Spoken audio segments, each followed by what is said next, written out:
Eu tenho que ser transparente com vocês que está assistindo esse canal de vídeos. Eu gravei uma primeira versão do vídeo com os 9 perdedores do GP do Bahrein de Fórmula 1, mas aí eu sinto que ficou muito ruim essa versão. Eu, inclusive, estou exportando agora. Se o resultado desse vídeo que você está assistindo ficou melhor que o outro, vai ser esse que vai para o ar e o outro vai ser descartado. Então, como eu estava com sono e depois me deu crise de ansiedade, e aí eu comecei a falar muito rápido porque eu queria terminar logo o outro vídeo, eu estou regravando tudo para entregar um conteúdo que eu acho que vai ficar melhor.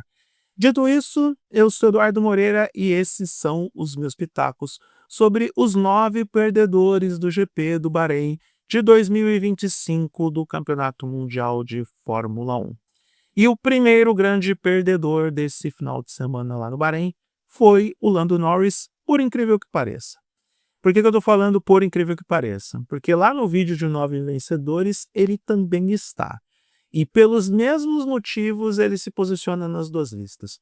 O Norris, ele cometeu todos os erros possíveis e imagináveis em um final de semana onde a McLaren estava entregando performance e estava dominante. Ele conseguiu errar no colchete de largada, foi punido por isso, tentou passar o Hamilton por fora e teve que devolver a posição. Ou seja, ele fez de tudo para dar errado e ainda assim ele terminou no pódio. Só que para o Norris o grande prejuízo não foi nem na posição que ele chegou na corrida. Foi no simples fato dele ver a diferença dele para o Oscar Piastri diminuir em 3 pontos e ver o seu companheiro de equipe, o australiano, ser agora candidato direto ao título mundial de 2025. Um título que eu não digo em condições normais de temperatura e pressão porque é um pouco forte. Mas em um cenário dito razoável, dava para dizer que o Norris era sim o favorito máximo à conquista deste ano, levando em consideração que o seu principal adversário seria o Max Verstappen. Menos pior que o piloto neerlandês, e a gente pode usar esse termo, neerlandês? Acho que sim. O pessoal do Países Baixos vai curtir. Então, menos mal é que o Verstappen também não teve um final de semana tão bom assim, eu falo sobre ele daqui a pouco, mas é impressionante como o Norris demonstra que ele não tem tanta maturidade para poder enfrentar situações de pressão. E isso porque eu não li as entrevistas do Norris após corrida, porque lá no Japão ele culpou o asfalto, culpou a estratégia do Verstappen, culpou o fato do Verstappen não errar. Eu queria saber qual é a desculpa que o Norris iria usar dessa vez para ver o Piastri dominante e ele com um monte de dificuldades criadas por ele mesmo. Segundo grande perdedor do final de semana lá no Bahrein foi ninguém menos que Lewis Hamilton. Por quê? Porque apesar dele ter uma corrida muito consistente, ele foi muito bem durante a prova, o ritmo de corrida do Hamilton é muito bom, o que prova que ele não desaprendeu, diferente do que algumas pessoas acreditam que ele não saiba mais pilotar um carro de Fórmula 1 ou que ele é uma farsa. O grande problema do Hamilton é que na qualificação ele é pior que o Leclerc, e mesmo que o ritmo de corrida esteja melhor do que o do piloto monegasco, ele ainda está num desempenho considerado pior que o do companheiro de equipe que está na frente na tabela de pontuação e consegue entender melhor o carro diante de todas as dificuldades que a Ferrari tem com esse conceito novo. Aliás, eu disse no vídeo de vencedores que o Leclerc tinha encontrado um ponto ou registrado o posicionamento dele quando ele supostamente decidiu que iria buscar o próprio caminho no desenvolvimento do carro. Pois bem, coincidência ou não, fatos apresentados é que o Leclerc parece entender melhor o equipamento, o que também seria considerado algo natural, levando em consideração que ele já está na equipe há mais tempo e o Hamilton está na sua 4ª corrida. Apesar de que alguns analistas lá fora já entenderem que o Hamilton está levando mais tempo do que o ideal para se adaptar à Ferrari. Vamos ver o que vai acontecer na Arábia Saudita. Nas últimas declarações, o Hamilton disse que vai buscar também se encaixar melhor com aquilo que esse carro da Ferrari entrega e não exigir tanto para que a equipe volte os aspectos do carro para a dirigibilidade dele. Vamos esperar para ver se isso realmente tem efeitos práticos na próxima etapa do Mundial. O próximo na lista de perdedores é Max Verstappen. E aí eu nem preciso me aprofundar muito nas explicações do porquê que ele está como perdedor. Bom, o desempenho da Red Bull como um todo foi pífio lá em Jeddah. Jeddah não. No Bahrein. Eu já estou pensando em Jeddah porque é a próxima etapa. Foi um desempenho pífio lá no Bahrein. Pífio comparado com aquilo que a Red Bull entregou em Suzuka, no Japão. Mas as pessoas também precisam pensar o seguinte: são 24 etapas, com pistas muito diferentes, e essas pistas vão determinar que os comportamentos dos carros acabem variando de uma pista para outra. A Juliana Ferrazoli, que faz a cobertura do Campeonato Mundial para o UOL, ela gravou o vídeo dela de perguntas e respostas e ela fala algo muito interessante no vídeo. Ela diz que a Red Bull está muito desatualizada com as questões de setup nas pistas. Eles têm um sistema que é meio jurássico. O software é jurássico, o túnel de vento está meio defasado. Então, quando eles chegam numa pista, eles chegam com ajuste aproximadamente 75% pronto. Mas aí depois precisa do ajuste fino. Só que pistas recapeadas, condições climáticas diferentes, as outras equipes que evoluíram, fazem com que a Red Bull bata um pouco de cabeça com o ajuste do carro. Isso não muda o fato de que para o Verstappen foi sim um enorme prejuízo, levando em consideração o campeonato a médio e longo prazos. Se o Verstappen começar a ficar de fora do pódio e ver, por exemplo, Norris, Piastri e Russell pontuando com frequência e ficando com frequência no pódio, ele começa a perder sim as chances de disputa pelo título mundial. A gente sabe que o Verstappen pode fazer diferença se tiver um equipamento mínimo para ele vencer. Diferente do que os Enzos acreditam, o Verstappen não pode fazer milagre com um equipamento ruim. E as pessoas não entendem isso mesmo quando o Verstappen vem à imprensa durante a semana do GP do Bahrein e fala literalmente isso. Aspas para Max Verstappen: eu não consigo defender o título pilotando o segundo ou o terceiro carro. As pessoas precisam saber interpretar o que o piloto falou e entender a realidade prática dos fatos. Historicamente, a maioria dos campeões mundiais pilotam o melhor carro e Max Verstappen não é uma exceção. Sem o melhor carro é muito difícil para ele vencer, e mesmo quando ele venceu em 2021 e 2024, ele construiu uma gordura nos dois campeonatos na primeira metade da temporada.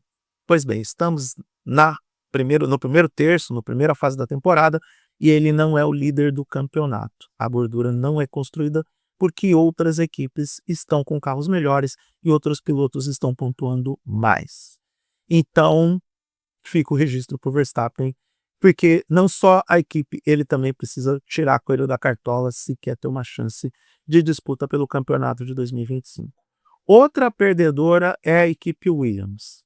A impressão que fica é que a Williams andou para trás mesmo, porque o Alexander Albon, que estava com um bom desempenho nas 3 primeiras etapas, não conseguiu entregar a mesma performance no Bahrein, teve dificuldades, teve problemas, e o Carlos Sainz, que por sua vez teve o seu primeiro final de semana positivo nessa prova da última etapa do Mundial, ele teve os seus problemas em particular, acabou em disputas em pista danificando seu carro, teve que pagar punição, e aí foi melhor retirar o carro para não concluir a prova. Acho que se o Sainz não tivesse se envolvido com seus próprios problemas, ele teria uma posição melhor no final da corrida. No mínimo chegaria na zona de pontos, porque mesmo com a marcha ré da Williams, o carro estava minimamente competitivo para chegar nessa pontuação. Eu entendo que quem teve mais problema do que a própria Williams nesse final de semana foi o Alexander Albon, que ficou um pouco abaixo da crítica, ficou abaixo da média, quem sabe a Williams, o James Wolves começa a rever tudo isso. Eu entendo que a Williams está indo por um bom caminho. James Wolves, eu já disse algumas vezes, ele é um bom homem. Carlos Sainz é um piloto competente e experiente, e até o Alexander Albon também tem uma boa rodagem de Fórmula 1 e já mostrou seu valor na categoria depois que conseguiu escapar da máquina de moedor de pilotos chamada Helmut Marko e sua cardenetinha. Por falar no fofinho do Helmut Marko, o próximo perdedor é o Liam Lawson. Esse cara não se ajudou durante o GP do Bahrein, porque mesmo que a Racing Bulls tivesse lá um final de semana que não fosse dos mais elogiosos, o Isaac Hadjar teve sim uma boa prova. E o Lawson cometeu erros de novo. Então eu sei que o Lawson está sob pressão. eu sei que a vida para ele é mais complicada do que, por exemplo, para o Andrea Kimi Antonelli, que está numa posição muito mais confortável. Até o Gabriel Bortoleto está numa posição mais cômoda que a do Liam Lawson nesse momento. Mas ele também precisa entregar alguma coisa. Ele precisa começar a repensar a reconstrução de sua carreira agora que ele perdeu a vaga, talvez uma das vagas mais cobiçadas da Fórmula 1, que é na Red Bull. E para completar o suco de desgraça do Lawson, vai lá o Yuki Tsunoda e marca os seus primeiros pontos pela Red Bull, consegue colocar o segundo carro da equipe dentro da zona de pontuação, algo que o Lawson foi contratado e não conseguiu fazer. Ainda acho que foi prematura a troca do Lawson pelo Tsunoda? Sim, eu acho. Por outro lado, tem que virar a página, a vida que segue, e agora é a hora do Lawson começar a mostrar serviço pela Racing Bulls, começar a mostrar que pode sim recuperar a sua carreira e, quem sabe, hipoteticamente, recuperar a vaga na Red Bull, se um certo Max Verstappen der banda de lá. O próximo perdedor aqui, eu tô com pena dele, é o Jack Durham. Por que eu tenho pena do Jack Durham? Porque ele só tem mais uma prova para mostrar serviço. O Franco Colapinto já está treinando no simulador. Na verdade, ele nem parou de treinar no simulador da Alpine. E, para completar, ele teve mais um final de semana problemático.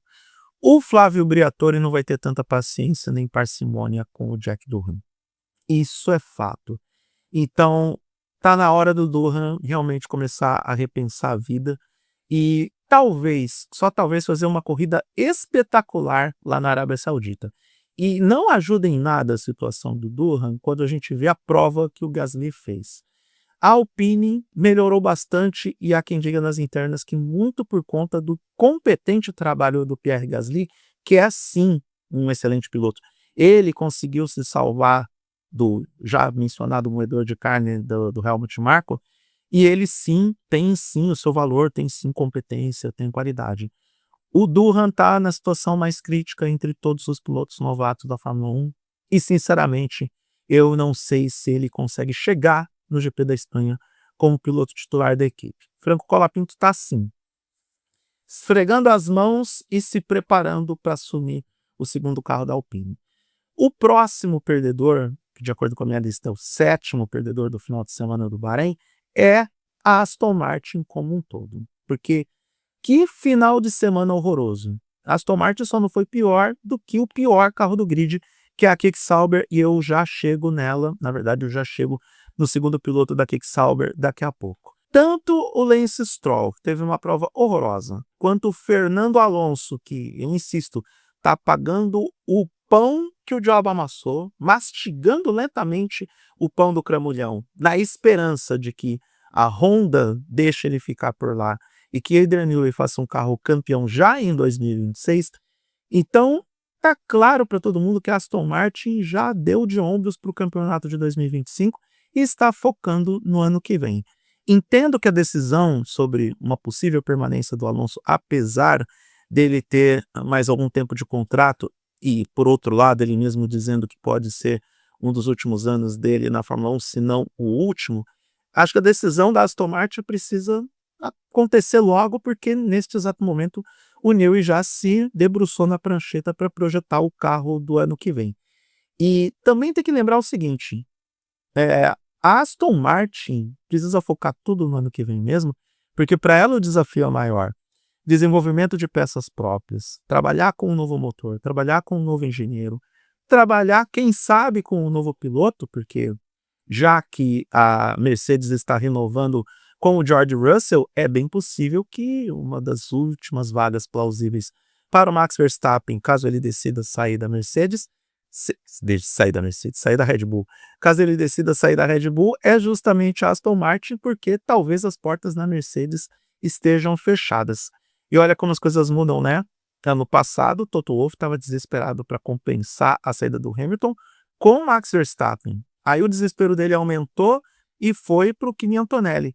E agora o Toto Wolff quer oferecer 180 milhões de reais por 2 anos de contrato pelo George Russell, que virou de vez o primeiro piloto da equipe.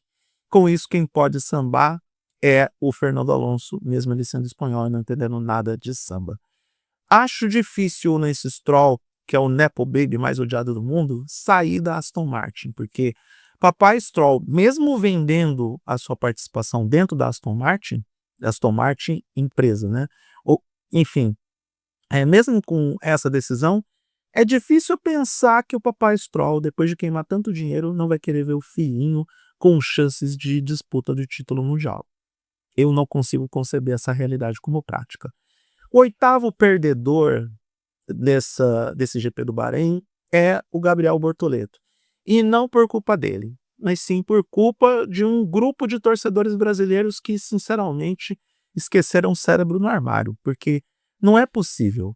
Nós não temos um piloto brasileiro na Fórmula 1 há muito tempo. Quando ele chega, ele está no pior carro do grid, e ele é o segundo piloto, com um primeiro piloto do porte do Nico Hülkenberg, que tem experiência, entende do assunto, é um piloto muito competente. Então a missão do Bortoleto não é das mais fáceis. Aí vem o Pacheco, vem o torcedor idiota e começa a espinafrar o Bortoleto, e eu não consigo entender por quê. E sinceramente eu nem quero entender por quê. Não quero entender essa gente rançosa que não sabe olhar para a Fórmula 1 tal e como ela realmente é. Na verdade, essas pessoas tendem a olhar para a realidade dos fatos como eles são, olham apenas para aquilo que é a perspectiva deles e nada mais importa. Então por que que eu vou me preocupar ou me importar com gente que não consegue olhar além do próprio umbigo? O Bortoleto está em fase de desenvolvimento, o próprio pessoal da Kick-Sauber sabe disso, o Mattia Binotto confia muito nesse cara.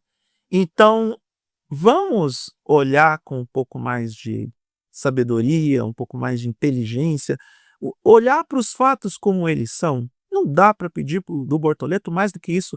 Quem entende se o Bortoleto está indo bem ou não é a galera da Kick-Sauber com todos os dados que coletam a respeito do piloto.